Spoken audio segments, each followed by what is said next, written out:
There are a lot more things in our world that we don't know about than the things that we do. It is Ignorance Week at Our Raw Material, and I am Tavish Carduff here to talk about the pillar of ignorance. It is the first of the physical weeks, so this is where we start to trap things in our bodies.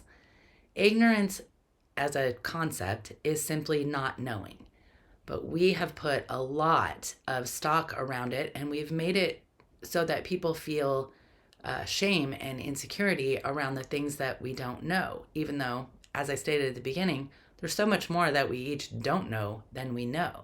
When we back up and look from a perspective that gives a broader scope to what we're looking at, we can make allowances for ourselves and for others for not knowing and use that as an opportunity to educate. And I think we would find ourselves a lot less upset. I can tell you, as the parent of 4 adults now, but as they were growing up, the amount of things that they expected me to know or made fun of me for not knowing, especially, cultural or teenage slang that I just wasn't in the know about. I really got to a point where I wanted to know, but there just wasn't an occasion for me to know. Nobody was slipping me all the cool verbiage.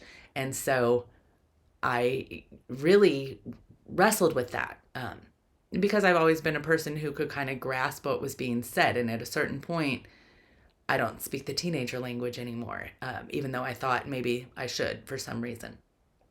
When I sat back and just listened and didn't ask them to explain it to me, when I listened to their conversations and not eavesdropping, just, listened to the stuff that they say when they're talking even to their friends or the way things are phrased on shows that they watch or something like that, I started to grasp a little better the environment that they were talking about, and I could bridge the gap by doing my own learning.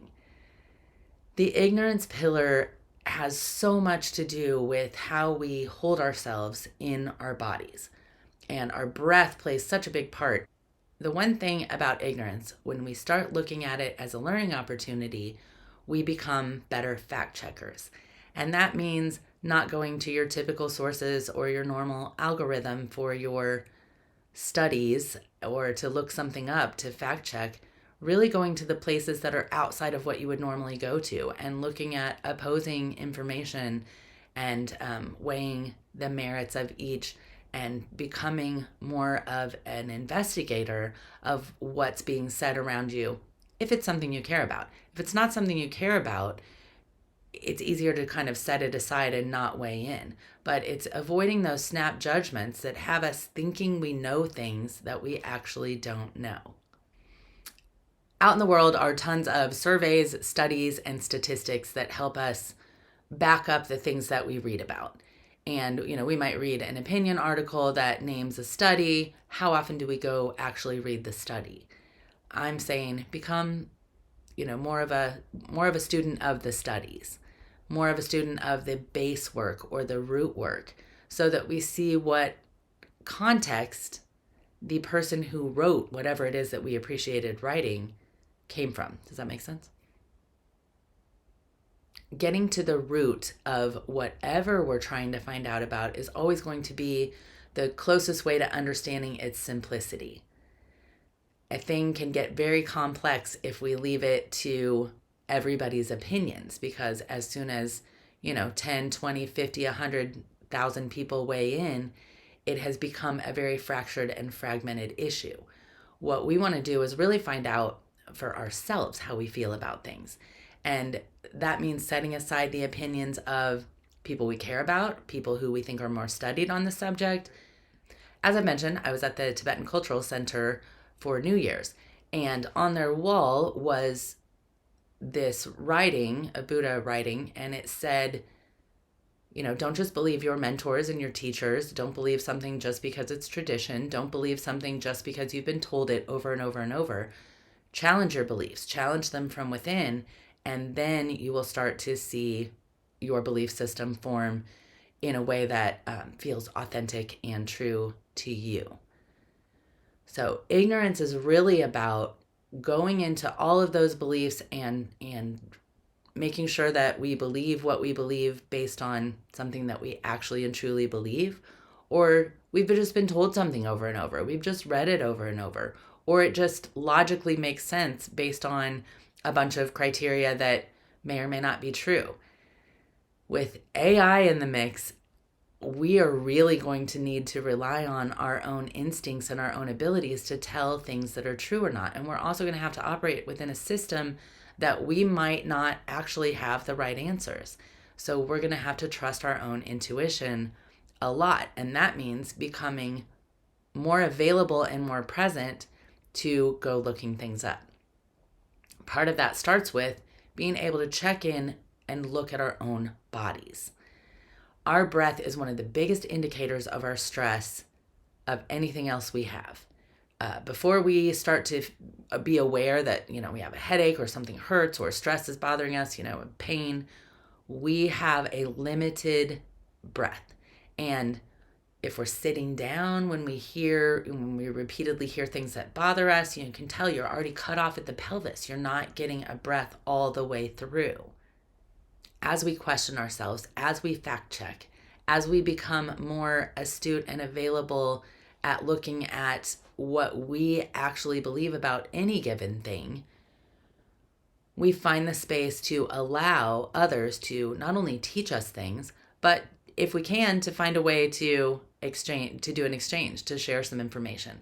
When you operate like that, you start to see how many people really aren't willing to take in information that they aren't the one providing. We, as listeners, choose to curate what we want to listen to rather than listen to what's actually out there and available. And I get it. There are a lot of things that I don't want to hear that I hear all the time. And there's some measure of boundary and balance that we each have to achieve for ourselves. And it's going to be based on your values list. If the news isn't important to you, if not knowing what's going on in the world isn't important to you, then you really don't need to go do any research. At the same time, if it doesn't fit your value system and people, at a dinner party and people are talking about the news and you don't have anything to offer, I don't want you to feel uncomfortable for that. I want you to feel authentically yourself in not giving a shit about the news. And I'm not that way. I'm attached to things that happen around the world, but I have been. And especially during my own teenage life, I was not very concerned with what has gone on in the world. And as the universe does for me on many occasions, I've been going back through old stuff looking for photos of my dad, and I found 2 notebooks that I kept from high school. And I've never really put this together, but one of them is a church notebook and one of them is a government notebook. Church and state. I've had them together. But as I went through my government notebook and looked, I know I learned things that I didn't retain at the time. And I can tell by some of the grades that are in there and some of the things that I've written, it's a lot more my opinion than anything that was actually fact check or has much merit to it.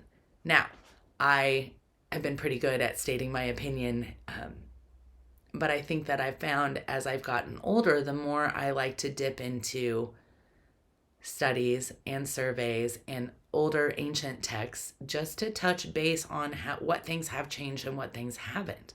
Because our egos have developed this, world that wasn't even anticipated at the time that some of our most eloquent ancient texts were written. They could anticipate what this was going to look like, but I think we can see, like by the book of Revelations in the Bible, they're looking at this view might make it look scary. And we've been here the whole time, so we're not quite so scared by it. But if you were back in Bethlehem looking at now, it might look a little frightening. That is where our own ignorance plays such a part in, just our ability to relax, take a breath, and actually take something in, take multiple things in, rather than expecting to constantly be producing the right answer, furiously Googling your own imagination for, oh, I know that, I know that, I know that. If we can stop on the one time not knowing it, look it up real quick, or wait a second, don't ask your brain for the information, but ask your mind and body to come together with some good breath. That will help you infinitely.